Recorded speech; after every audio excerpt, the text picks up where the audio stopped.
Alrighty, folks. Have you ever thought about taking profits in the stock market or maybe crypto and putting those profits into real estate? How can you do it? What should you do it? Got a great question from FD White, actually in my Twitter or X DMs. Yes, folks, I read those. So FD, how you doing, buddy? Oh, I can't complain, man. Thank you for having me. How you feeling? Come on, man. You could try. You could try to complain. I'm just kidding. I'm just kidding. Why don't you You know what? introduce? I'm Go ahead. I'm out in Thailand, man. I'm waking up, walking the beach every day with my family, man. I don't have too many complaints, honestly.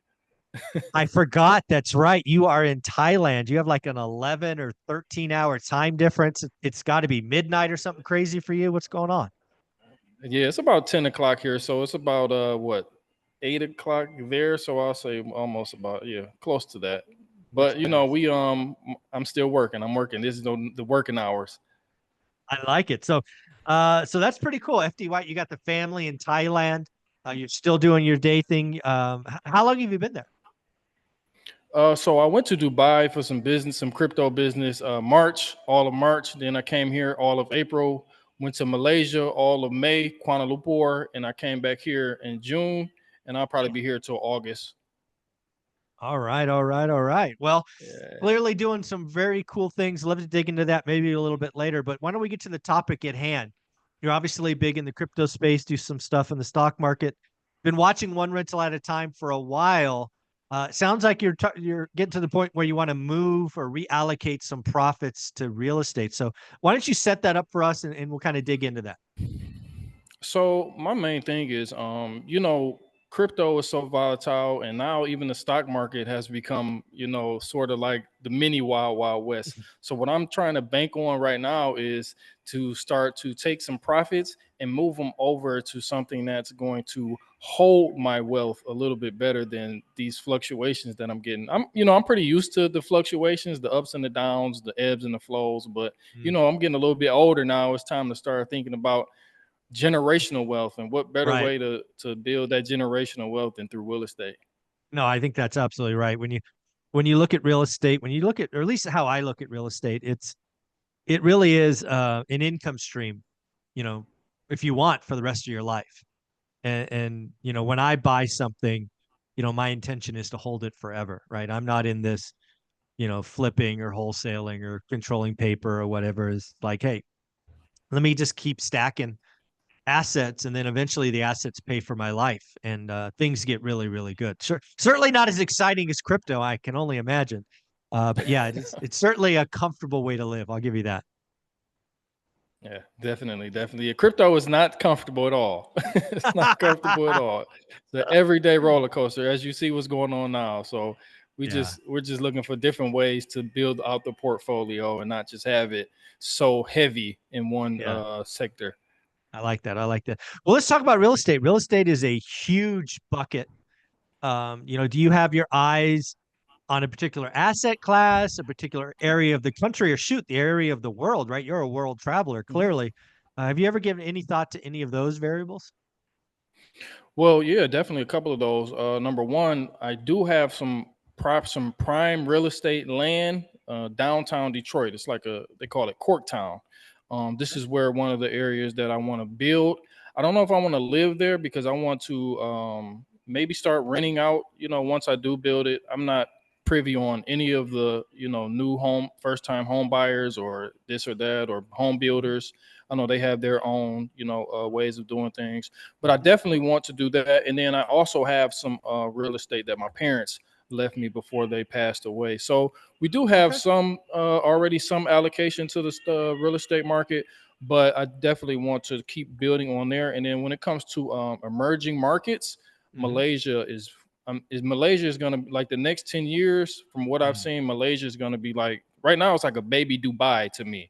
Okay. Skyscrapers and all that. It's not really built up like that yet over in Kuala Lumpur, but I can Yeah. definitely see the potential coming. So that's definitely one of the areas that I've been looking at as well. All right. Well, let's start with Detroit and kind of new builds, and we'll go over to international in a minute because all of this is exciting stuff.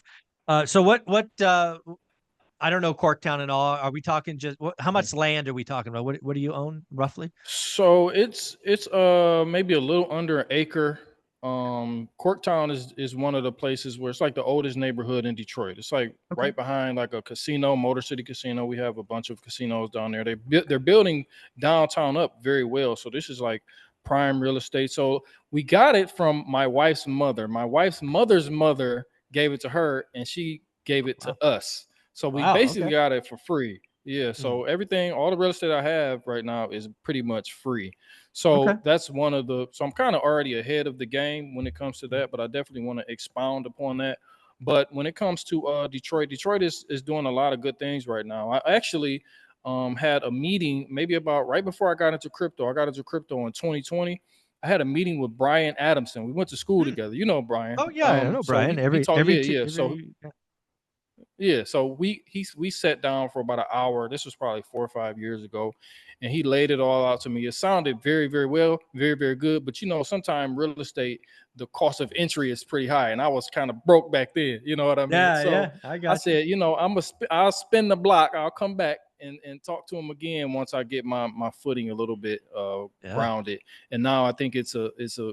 probably after this year going into 2025, I'll probably jump on that train a little bit I like better. it. I like it. A couple more questions about the lot. Again, don't know it. Have you done any research? I mean, are these just, is it just a single family lot where you're going to go build a, I don't know, a 3,000 square foot house? Could you put on multifamily like a fourplex? Could you maybe Mhm. go bigger given it's by a casino and maybe go, 4 or 5 Yeah. stories? What do you know anything? Mhm. So, how they do it in Detroit is if you own land in one area, it's vacant lots. It's two more vacant lots on the side of it. So you get first dibs or Mm. something. I don't know like the correct terminology on it. So Mm. what I'm trying to do is buy the next door neighboring lots Mm. and then see if I could build one big unit, if that would suffice, or we'll just have to build because it's a more vertical than horizontal, if you can picture that. So I would have Yeah, to of build course. up Yep. as opposed to out.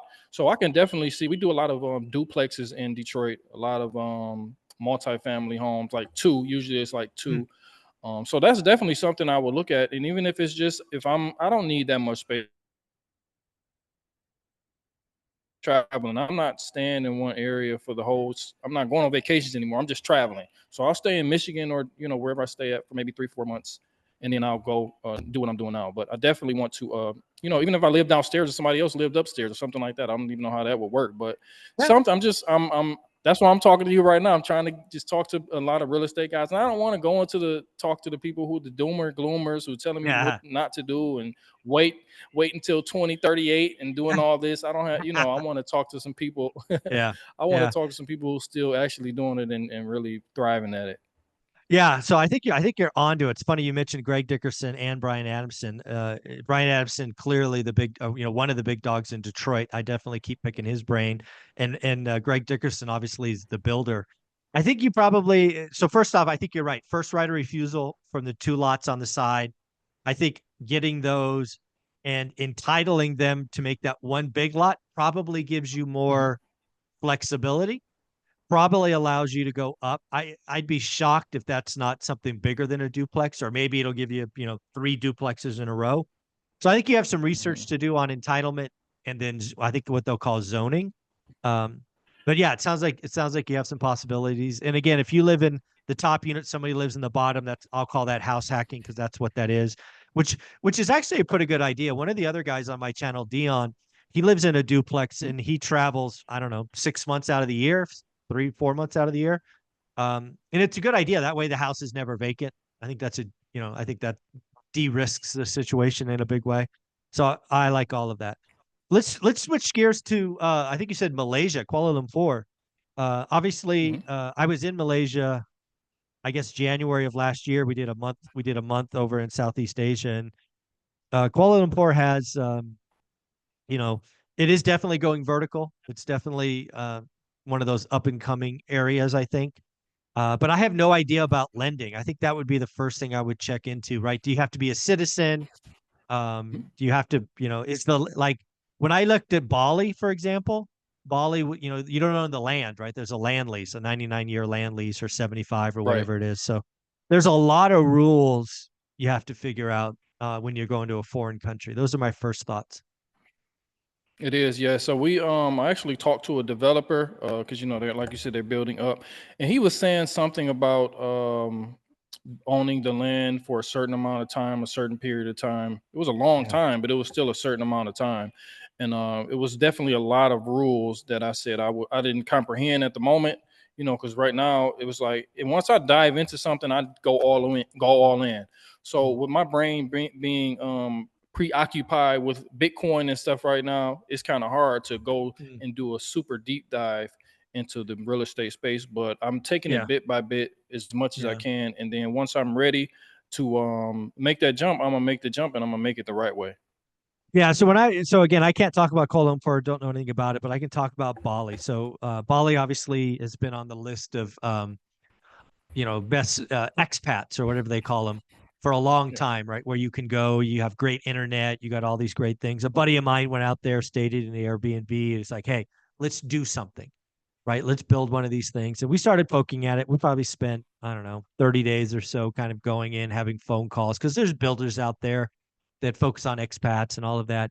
And the big thing for me was they called it a land lease, right? You're basically carving out a piece of land from a rice farmer, right? That was a big thing in Bali. They have all these rice farms, and you were getting, usually getting an acre or something of that, and you don't own the land, right? You do have a 99-year lease or a 50-year lease or something, but as somebody from the United States, I really don't like the land lease idea. You can put in the contract renewals and things like that. A buddy of mine in my school community, Robert, his wife's from Bali, so he was actually able to buy something because you have to be Yeah. from Bali to own something. Also, the interest rates, the variable versus fixed. There's a lot of things. Again, as an outsider, um, makes it difficult to develop. Now, if you're going to live there, if you're going to spend, I don't know, if I was going to spend 6 months of a year there for the next decade, in my opinion, it's probably worth diving into. But if it's going to Mhm. be one of the 12 spots you hit every year, I think it's far better to just rent, enjoy it, and move on, and Right. then stack asset. Because if you're going to be a world traveler, which is awesome, you get to teach your kids so many things. You have to de-risk the assets. And again, with no deep expertise, Detroit, the United States, far more solid, 30-year financing, the rule of law, no land Right. leases, far better than taking a flyer on, a foreign country, I think, in this example. Right, definitely, definitely. And I was talking to a bunch of people out here who own businesses out in Thailand. Mhm. So a lot of them they get girlfriends and then they put them in their name Mhm. because they can't be majority owners, and then they'll put them in their name, and then they'll Sure. just have them as the front of the business, but really they Yeah. own it. But I can't do that. I'm a married man Not right my now, so yeah, not my what? thing. So I Not gotta I going gotta there. find a more yeah I gotta find a more legitimate way to exercise my options. Yeah, there you go. Yeah, I think I would definitely, again, if you're to the point where you're enjoying life, you're producing income in crypto, I would de-risk real estate. And to me, that is United States 30-year money, whether it's building new construction and house hacking or whatever. I think, for example, I think going Detroit's like Bitcoin or maybe Ethereum in your world, and going Kuala Lumpur's, one of these bullshit altcoins that, gets rug pulled on people. I mean, when I look at Yeah. the situation, that's my vocabulary for your world, Yeah, and yeah, definitely. that's how I see it. Yeah, definitely. It's definitely a one of those things where you gotta take the knowledge that you have in one area and try to correlate it to the next area. But real estate, crypto is the wild wild west. We're just gonna get it out the way. Crypto is the wild wild west. There's no rules. Anybody can come in, do it. Is a lot of 96% of it is basically gambling. I understand that. But real estate, you can't just come in and do these things. You have to know codes, you have to know laws, you have to know rules and regulations. So that's just Yeah, it's a whole different animal. So I definitely want to. That's why I'm picking the guys' brains that I think yeah, are the top of the sector and going from there.